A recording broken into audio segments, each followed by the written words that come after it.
नमस्कार दोस्तों। एक नगर में एक धनी और दयालु व्यक्ति रहते थे जिनका नाम रामकिशन था।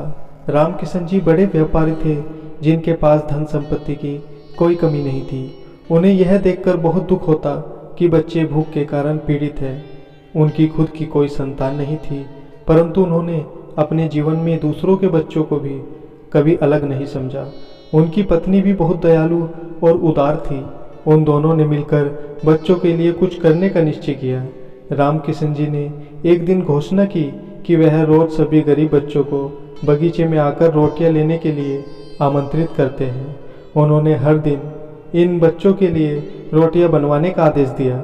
यह सुनकर शहर भर के गरीब बच्चों के माता पिता के दिलों में एक आशा की किरण जगी। उन्होंने सोचा कि इस तरह उनके बच्चों का पेट भर सकेगा और कम से कम उनके लिए एक समय का भोजन सुनिश्चित हो जाएगा। अगले ही दिन सुबह सुबह सारे बच्चे बगीचे में इकट्ठे हुए। वहाँ रामकिशन जी के नौकर रोटियों से भरा एक बड़ा टोकरा लेकर आए। रोटियाँ छोटी बड़ी थी और हर बच्चे की नज़र बड़ी रोटी पर थी। बच्चे भूखे थे और इस बात को लेकर बेचैन थे कि किसे बड़ी रोटी मिलेगी। जैसे ही टोकरे में से रोटियां बांटना शुरू हुआ, बच्चे धक्का मुक्की करने लगे। अपनी अपनी बारी का इंतजार करने के बजाय वे सबसे बड़ी रोटी पाने के लिए आगे बढ़ने लगे। हंगामा और शोरगुल मचने लगा। किसी को अपने साथी की चिंता नहीं थी। हर कोई अपने लिए सबसे बड़ी रोटी लेने की कोशिश कर रहा था। लेकिन इसी भीड़ में एक छोटी पतली सादा कपड़े पहने लड़की खड़ी थी जिसका नाम गीता था। गीता की उम्र मुश्किल से 7 या 8 साल रही होगी। उसने न तो किसी को धक्का दिया, न ही सबसे आगे आने की कोशिश की। वह चुपचाप एक ओर खड़ी थी और धैर्यपूर्वक अपनी बारी का इंतजार कर रही थी। जब सभी बच्चों ने अपनी अपनी रोटी ले ली, तब वह धीरे धीरे आगे बढ़ी। जब गीता टोकरे के पास पहुंची तो उसने देखा कि उसमें बस एक आखिरी रोटी बची थी जो आकार में सबसे छोटी थी। उसने बिना किसी शिकायत के उसे उठा लिया और प्रसन्नता के साथ घर लौट गई। गीता के लिए छोटी या बड़ी रोटी का कोई महत्व नहीं था। वह बस इतना ही चाहती थी कि उसे कुछ खाने को मिल जाए। उसकी माँ ने जब देखा कि गीता सबसे छोटी रोटी लेकर आई है तो उन्हें बहुत गर्व हुआ कि उनकी बेटी ने संयम और विनम्रता से व्यवहार किया। अगले दिन फिर से रोटियों का वितरण हुआ। गीता फिर उसी तरह सबसे अंत में आगे बढ़ी और सबसे छोटी रोटी लेकर घर चली आई। इस बार उसने घर आकर रोटी तोड़ी तो उसकी आंखों में अचरज था। रोटी के अंदर से एक सोने की चमकती हुई मोहर निकली। गीता और उसकी माँ दोनों चौंक गई। गीता की माँ को समझते देर न लगी कि यह मोहर गलती से रोटी में गिर गई होगी। उन्होंने तुरंत गीता से कहा, बेटी, यह मोहर हमारी नहीं है, इसे हमें वापस कर देना चाहिए। यह गलत होगा कि हम इसे अपने पास रखें। गीता की माँ ने उसे धनी व्यक्ति के घर भेजा।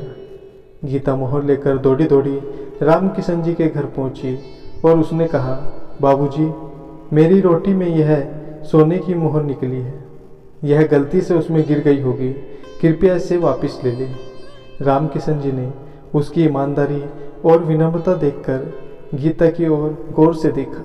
एक छोटी लड़की जिसने एक भी दिन शिकायत नहीं की कि उसे हमेशा सबसे छोटी रोटी ही क्यों मिलती है, आज इतनी ईमानदारी से सोने की मोहर लौटाने आई है। रामकिशन जी का दिल गर्व और खुशी से भर गया। उन्होंने मुस्कुराते हुए गीता से कहा, बेटी, यह मोहर तुम्हारे लिए ही थी। यह मेरी तरफ से तुम्हें एक तोहफा है। मुझे तुम्हारे इस ईमानदारी से भरे काम के लिए बहुत प्रसन्नता हो रही है। रामकिशन जी ने यह निर्णय किया कि वह गीता को अपनी धर्मपुत्री बनाएंगे।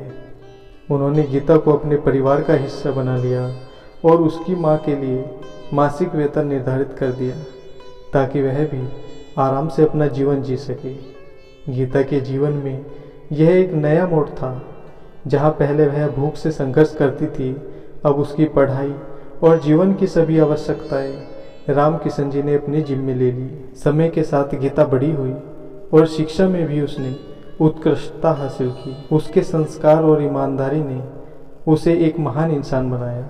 उसके जीवन में कभी किसी चीज़ की कमी नहीं रही क्योंकि रामकिशन जी ने उसे अपनी बेटी की तरह पाला। उनकी सच्चाई और ईमानदारी के कारण वह धनी व्यक्ति की उत्तराधिकारिणी बनी। गीता की कहानी हमें सिखाती है कि एक छोटी सी ईमानदारी और दयालुता का कार्य हमें जीवन में कितना ऊंचा उठा सकता है। उसकी माँ ने भी उसे सिखाया कि जो हमारा नहीं है उस पर अधिकार जमाना गलत है। गीता ने इस सीख को अपनाया और ईमानदारी की मिसाल पेश की। उसका यह कृत्य उसे एक साधारण लड़की से एक महान व्यक्ति बना गया। धन्यवाद। जय श्री राधे कृष्ण।